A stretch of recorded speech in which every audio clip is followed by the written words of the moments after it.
Alexa, may choco cupcake ako. Wala ka nito. Maiinggit ka.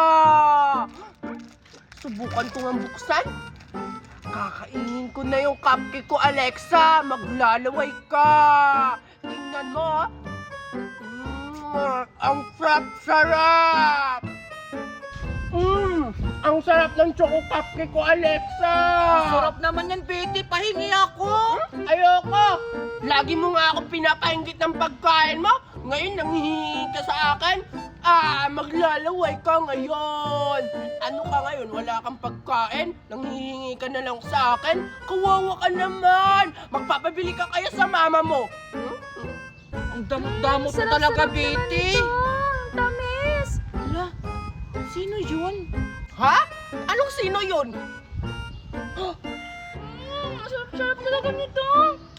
Hala, sino siya, Betty? Oh, di ko kilala. Parang bagong muka. Oo nga. Tsaka, may kinakain siya, oh. Hala, oo nga. Mukhang masarap. Ano kaya yung kinakain niya? Puntaan kaya natin. O sige, tara. Tara. Sino kaya sila? Bakit nila ako tinatawag? Sino kayo? Ay, ako pala si Alexa. Ako naman si Betty. Tsaka, ano ba yung kinakain mo? Mukhang masarap. Oo Tsaka, nga. para siyang grapes, oh. Oo, grapes to. Gusto niyo ba tikman? Sobrang tamis-tamis nito. Wow, ang sarap naman. Ang bait-bait naman niya, Betty. Oo nga. Binigyan tayo ng pagkain kahit hindi tayo nangihingi. Kaya nga. Pero ikaw, nangihingi ako pero hindi mo ko binigyan ng pagkain mo. Ang damot-damot mo. Bibigyan pa ba kita na isa lang yung pagkain ko? Tapos nung ako nangingi sa'yo, binigyan mo ba ako? Hindi naman. Ikaw yung matakaw. Huwag na kayong mag-away. Kumain naman tayo ng grapes ko. O, sige! Pero, hindi ka pa namin nakikilala. Oo nga. Ano ba pangalan mo? Ako pala si Dora. Dora? Ang ganda naman ng pangalan mo. Wow! Tsaka, di ba yung si Dura may daladalang bag? Oo nga. Tsaka tapos may unggoy siya. Asan yung unggoy friends mo? Oo. Yung bag ko, nilabhan ni Mama kasi madumi. Huwag na kayong maraming tanong. Kumain na tayo ng grapes ko. O, sige. Tara. Betty. O sige, kumuha na kayo ng grapes. Sige, Dora.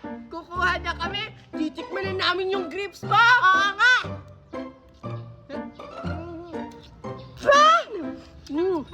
Ang asim! Ang pait! Akala ko ba matamis yung grapes mo? Ba't ang asim, Dura? Oo nga. Kasi naman, Alexa, yung kinuha mo hilaw kaya mapait. Tsaka sa'yo naman, Betty, hindi masyadong hinog kaya maasim. Ganun pala, Dura. Kaya pala yung nakuha ko maasim kasi hindi siya masyadong hinog. Ito pala yun dapat. Kulay itim para matamis. Ito na, Dora. Susubukan ko munang tikman. Ako rin. Ang tamis! Ang sarap naman. O di ba? Sabi ko sa inyo matamis to. Kuha pa kayo. Dura, saan mo ba yan binili? Ang tamis-tamis kasi. Oo nga, masarap. Di ko to binili. Pinatest ko lang to doon sa may puno. Saan ba banda yung puno, Dura? Para makakakuha rin ako ng ganyang karaming grapes. Oo nga, sobrang sarap niyan. Ang tamis-tamis. Doon kay Aling Merna. Tara, kumuha tayo doon. O, sige, tara. Tara na! Ang dami na talagang bunga ng grapes ko. Ayun o, doon ko nang kinuha yung grapes. Hala, oo nga, ang dami. Ang dami-daming bunga. Manguha na tayo. Sige, tara. Wow! Akin to. Ito rin. Aray! Yes, ang dami ko nang nakuha. Ako rin, ang dami-dami, Sigurado ako, mabubusog ako nito. Baka papagalitan tayo dito kapag nakita tayo. Wala namang may-ari, kaya kumuha ka naman namin. Ang dami-dami ko ng grapes. May ibibigay na ako nito kay Mama. Alexa, damihan mo ang pagkuha. Para marami tayo. si Aling Merna. Ang mayari. Tingnan mo, Betty, ang dami nang nakuha ko. Mas madami pa sa akin. Tingnan mo, Nora. Hala, bakit tumakbo si Dora? Iniwan tayo. Kaya nga eh. Hoy! Bakit ninakaw yung strawberry grapes ka? Kaya pala nauubos yung strawberry grapes ko? Kaya pala ako kumukuha dyan? Ano, Betty? Mukhang yun yung may-ari nitong grapes. Parang siya nga. Nagagalit siya kasi kinuha natin yung grapes niya.